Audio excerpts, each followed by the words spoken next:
नमस्कार प्यारे साथियों, राघव एजुकेशन वर्ल्ड के इस यूट्यूब चैनल पे आपका हार्दिक स्वागत है। आई होप आप लोग की जो तैयारी है बहुत ही शानदार ढंग से चल रही होगी। तो दोस्तों, आज का हमारा टॉपिक है भारत के प्रमुख पठार। ठीक है, ये वीडियो आपका जो पीटी एग्ज़ाम होने वाला है 15-16 अक्टूबर और जो आपका आगामी वीडियो की परीक्षा है, ठीक है, उसके लिए बेहद इंपॉर्टेंट है। आपका जो पठार से संबंधित सारे जो डाउट्स हैं वो इस वीडियो के माध्यम से दूर हो जाएंगे। इस वीडियो में हम लोग जो है पठारों की स्थिति और उनकी प्रमुख विशेषताओं के बारे में देखने वाले हैं। अगर आप लोग चैनल पे पहली बार आएँ तो चैनल को सब्सक्राइब कर लें और बेल आइकन प्रेस करें ताकि मैं जब भी कोई वीडियो अपलोड करूं उसका नोटिफिकेशन आपको सबसे पहले प्राप्त हो सके। तो चलिए हम आज की क्लास को स्टार्ट करते हैं, ठीक है, और देखते हैं हम लोग भारत के प्रमुख पठारों के बारे में। तो सबसे पहले हम लोग जान लेते हैं कि पठार होते क्या हैं, ठीक है। तो इसकी हम लोग देख लेते हैं, ठीक है।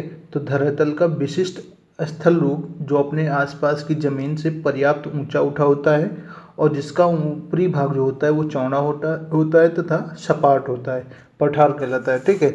मतलब कि ज़मीन यानी स्थलखंड का वह भाग जो अपने आसपास की ज़मीन से थोड़ा ऊंचा उठा हुआ होता है, लेकिन अगर उसका ऊपरी भाग जो होता है वो चौड़ा होता है तथा सपाट होता है, ठीक है, एक मैदान के रूप में होता है। जैसे आपका पहाड़ी होता है तो उसका जो ऊपरी भाग होता है वो नुकीला होता है, तो उस तरीके से पठार में नहीं होता है। पठार का जो ऊपरी भाग होता है वो चौड़ा तथा सपाट होता है, ठीक है।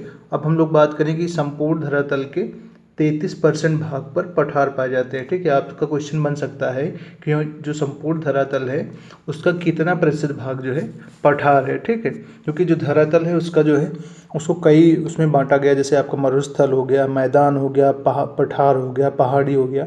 तो उसमें आपका जो पठार का हिस्सा है वो 33% कुल मिला के पूरे धरातल पे पठार है, ठीक है। तो इसमें हम लोग कई सारे पठार देखेंगे, जैसे आपका मालवा का पठार, बुंदेलखंड का पठार, बघेलखंड का पठार, छोटा नागपुर का पठार, इधर है आपका मेघालय में शिलोंग का पठार, अभी कर्नाटक का पठार है आपका, इधर तेलंगाना का पठार पड़ेगा और ये पूरा हिस्सा आपका दक्कन का पठार। तो बहुत सारे पठार हैं, हम लोग एक एक करके इनको देखने वाले हैं, ठीक है। तो इसमें सबसे पहले हम लोग देखते हैं आपका लद्दाख का पठार, ठीक। ये भारत का सबसे ऊंचा है, ठीक है, सबसे ऊंचा पठार लद्दाख का पठार और ये सबसे कम वर्षा वाला पठार, यहाँ पे जो है सबसे कम वर्षा होती है। इसके बाद दूसरा जो पठार हमारा शिलोंग का पठार, ठीक है, ये प्रायद्वीपीय पठार का ही भाग है। मीन्स जो आपका ये दक्कन वाला पठार है ये उसी का हिस्सा था जो कि बाद में उससे अलग होकर के यहाँ पहुँच गया है, ठीक है। तो ये आपका शिलोंग का पठार है, ये आपका मेघालय में पड़ता है, ठीक है। और बात करें, ये सबसे ज़्यादा वर्षा वाला पठार है क्योंकि मेघालय में ही सर्वाधिक वर्षा होती है, ठीक है। तो शिलोंग का पठार आपका मेघालय में है, ये प्रायद्वीपीय पठार का भाग था। मीन्स ये यहाँ था, इसके बाद ये खिसक के धीरे धीरे यहाँ पहुँच गया है, ओके। तो अभी यहाँ पे देख लेते हैं, देखिए बुंदेलखंड का पठार है आपका दिया हुआ, छोटा नागपुर का पठार इधर पड़ेगा और बघेलखंड का पठार, दक्कन का पठार, कर्नाटक का पठार इधर है आपका, तेलंगाना का पठार, मालवा का पठार, ये सभी इम्पोर्टेंट पठार हैं, ठीक है। आगे देखते हैं हम लोग छोटा नागपुर का पठार। छोटा नागपुर पठार ये झारखंड, पश्चिम बंगाल, छत्तीसगढ़ में विस्तृत खनिज भंडार से संपन्न पठार है। मतलब कि अगर बात की जाए कि छोटा नागपुर का पठार जो है किन राज्यों में स्थित है, तो वो झारखंड में है, पश्चिम बंगाल, छत्तीसगढ़ में स्थित है। और बात करें छोटा नागपुर जो पठार है, इसकी विशेषता है कि ये खनिज की दृष्टि से बहुत ही संपन्न जो है पठार है। इसमें खनिज भंडार बहुत ज़्यादा मात्रा में विद्यमान है, ठीक है। इसीलिए इसे भारत का रूर कहा जाता है, ठीक है। आपसे क्वेश्चन बन सकता है कि भारत का रूर किसे कहा जाता है, तो वो है आपका छोटा नागपुर का पठार, ठीक है। ये आपका जो है यहाँ पे है छोटा नागपुर का पठार, ये वाला हिस्सा आपका छोटा नागपुर का पठार, ये यहाँ पे देखिए, तो इधर आपका छोटा नागपुर का पठार पड़ेगा। उसके बाद बात करें हम लोग, अगला है हमारा बुंदेलखंड या बघेलखंड का पठार, ठीक है। तो ये जो बुंदेलखंड बघेलखंड वाला हिस्सा है ये उत्तर प्रदेश और मध्य प्रदेश में विस्तृत है, ठीक है।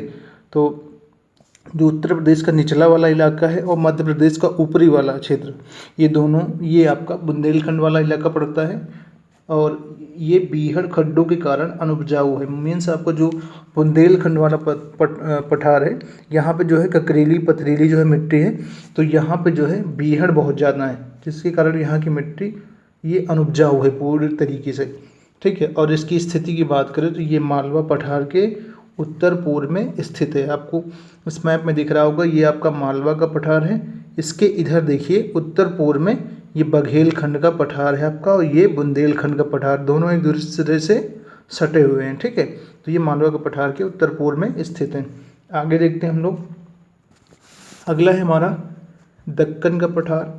ये सबसे बड़ा पठार है और इसकी बात करें तो ये 8 राज्यों में फैला हुआ है। ठीक है, और बात करें दक्कन के पठार की तो ये जो है ज्वालामुखी क्रिया से निकलने वाले लावा से निर्मित है। ठीक है, आपसे पूछा जा सकता है ज्वालामुखी क्रिया से निर्मित कौन सा पठार है, तो आपका है दक्कन का पठार।